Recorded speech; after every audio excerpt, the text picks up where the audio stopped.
biasa semangat mereka ya. Sangat semangat sekali. Semangatnya nggak kalah dengan aktivis 98 dulu ya. Iya, dan kita udah bacain tadi tentang sejarah aktivis-aktivis dari masa ke masa. Betul. Dan kita akan undang 3 orang yang aktif di tahun 98 ini yang paling fresh lah ya. Paling fresh. Nah, langsung saja. Kita langsung panggil Adiana Pitupulu, Masinton Pasaribu, dan Daniel Johan. Selamat Silakan. datang di Newsroom.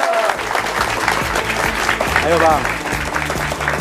Kacamatanya keren. Halo, selamat malam. Selamat malam. Selamat malam. Silakan Silakan. duduk. Boleh tepuk tangan sekali lagi Tepuk untuk mereka tangan bertiga. Halo, apa kabar abang-abangku? Ya, baik, terima kasih. Semangat ya malam ini? Tetap semangat. Tetap semangat. Dari dulu sampai sekarang tetap semangat. Modalnya yang semangat. Modalnya semangat. Tapi kalau boleh bercerita sedikit nih soal pergerakan aktivis yang sekarang menjadi politisi mungkin ya. Nah, sebenarnya kalau dulu tuh memang ada pengelompokan nggak sih abang-abang ini dengan pengelompokan aktivis yang khusus untuk bentrok atau mungkin yang khusus untuk berdiskusi dengan masyarakat atau mungkin dengan pemerintah begitu. Mungkin bisa dijawab dulu dari yang paling pojok kanan. Ini aktivis khusus bentrok ya kayaknya nih ya Bang ya. Forkot soalnya dia nih. Dulu itu sebenarnya bentrok itu kan jadi pilihan terakhir ya. Ketika memang kata-kata tidak didengar, tulisan-tulisan kita tidak didengar, ya mungkin harus ditingkatkan. Apa ya bentrok? Karena pilihannya adalah ide-ide yang menindas rakyat itu yang menang, atau ide-ide yang memenangkan rakyat itu yang harus dimenangkan.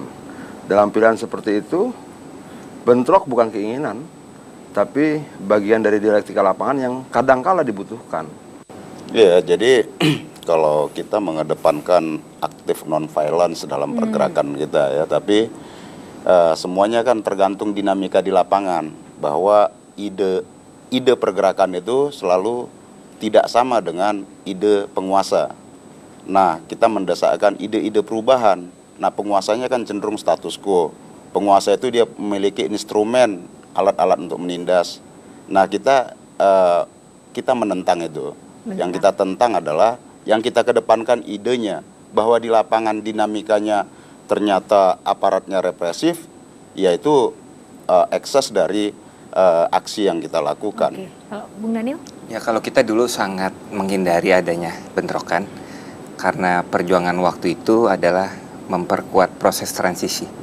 Karena waktu 98 kita menganggap Indonesia itu seperti ibu yang sedang hamil tua.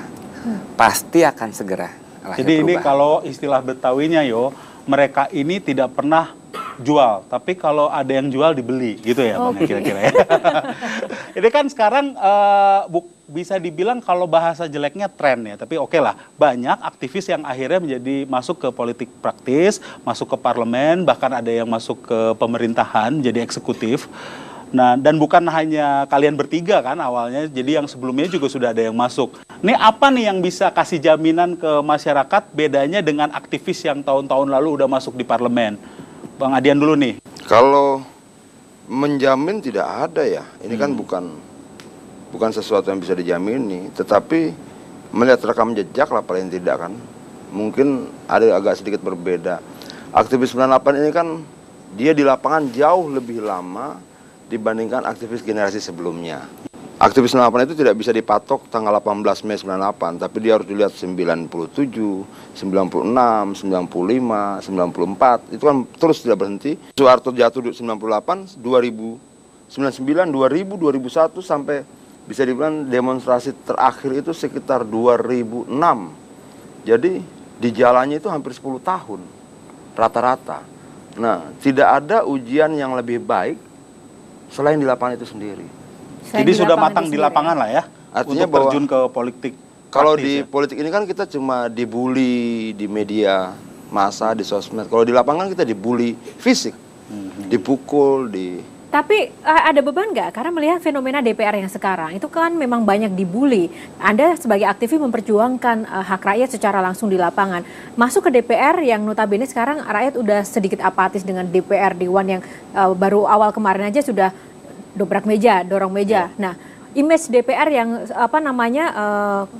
turun, anjlok di mata masyarakat, Anda tidak takut begitu akan image perjuangan Anda juga akan ikut turun ketika masuk di DPR gitu? Mungkin Iya, jadi perjuangan itu kan sesuatu yang terus-menerus, bukan berhenti. Kalau kemarin kita suarakan melalui parlemen jalanan istilahnya, sekarang kita dipilih rakyat masuk ke dalam gedung parlemen dengan apa? Tentu ya kita tidak meninggalkan nilai-nilai atau prinsip-prinsip apa yang kita perjuangkan ketika di jalanan, prinsip-prinsip perubahan Misalnya tadi. apa sih nilai-nilai atau prinsip yang dibawa Nah tentu itu? dari dulu yang kita suarakan tuh keadilan, memperjuangkan kemanusiaan, menentang yang namanya pemiskinan, pembodohan, dan juga penindasan lainnya. Nah tentu kita masuk ke dunia yang itu berbeda ketika kita di jalanan hitam putih. Nah tentu ya di dalam parlemen itu kita tetap mempertahankan idealisme kita. Nah tapi di sisi yang lain juga kita harus beradaptasi dengan sistem yang memang mau kita rubah itu. Apakah ini sesuatu yang direncanakan, Bang, untuk kalian bertiga ya, bahwa ketika masuk ke dunia aktivis dulu, bahwa suatu saat saya akan ada di dalam lingkaran kekuasaan? Enggak ya? Kan Terus kalau politik- kenapa bisa terjadi begitu saja? Oh, saya harus masuk ke dalam sistem. Kesepakatan Sepakat. Dengan? semua teman-teman. Tahun 2007 itu kita kumpul dari 23 provinsi. Kita membentuk wadah namanya Perhimpunan Nasional Aktivis 98. Dan kita melakukan evaluasi total terhadap proses perjalanan reformasi.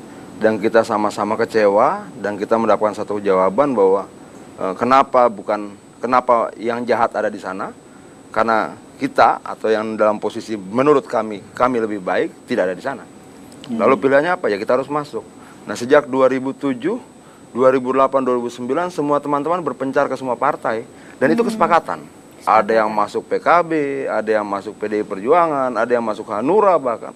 Ada yang bahkan masuk Gerindra. Iya, kalau Bung Daniel itu menjadi suatu beban nggak sebenarnya ketika Anda kemudian masuk ke parlemen dengan membawa prinsip dan juga misi sebagai aktivis di jalanan pada waktu itu? Ya. Ada beban nggak sebenarnya? Jangan dipahami sebagai beban, tapi itu sebagai tantangan dan tanggung jawab. Karena semangat dari aktivis itu satu, kita harus punya standar adalah perubahan, bukan kemapanan. Nah, bagaimana akhirnya kita sadar, memiliki kesadaran politik, perubahan ke arah yang lebih baik tidak cukup kita dengungkan di jalan. Boleh tepuk tangan? Yuk kita lihat dulu headline yang berikut. Ini tentang menelusuri kehidupan aktivis yang tetap menjadi aktivis. Pertanyaannya adalah, ketika sudah menjadi politisi, apakah Anda bertiga masih menganggap diri Anda ini aktivis? Aktivis itu kan sesuatu yang melekat dalam jiwa aktivis itu semangat perubahan, semangat pembaruan. Dan aktivis itu disebut orang-orang yang berani berontak terhadap sistem yang tidak adil. Bagi kita dimanapun, baik di luar maupun di dalam parlemen, spirit itu tetap melekat. Dan semangat itulah yang menguatkan pergerakan dan perjuangan politik kita di dalam parlemen itu. Bahwa kita mewakili dari sekian banyak harapan-harapan dan mimpi-mimpi orang yang pengen berubah. Sebuah bangsa yang pengen berubah menjadi lebih baik.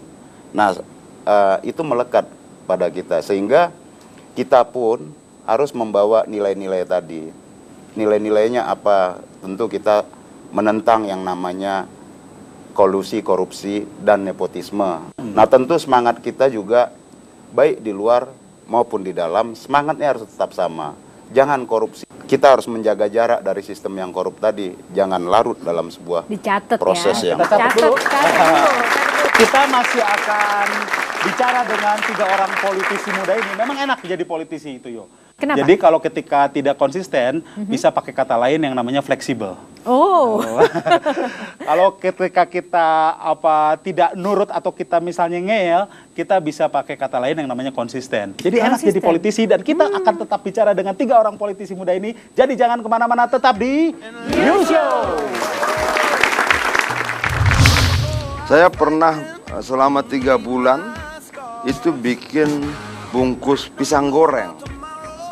Lem sendiri segala macam. Nah itu dihargai cuma Rp7 per lembar. Dan hasilnya dipakai untuk Bikin selebaran. mendanai aktivisme ya. Iya, nyetak kaos sendiri, jual sendiri. Kita jadikan selebaran, kita buat stiker sendiri.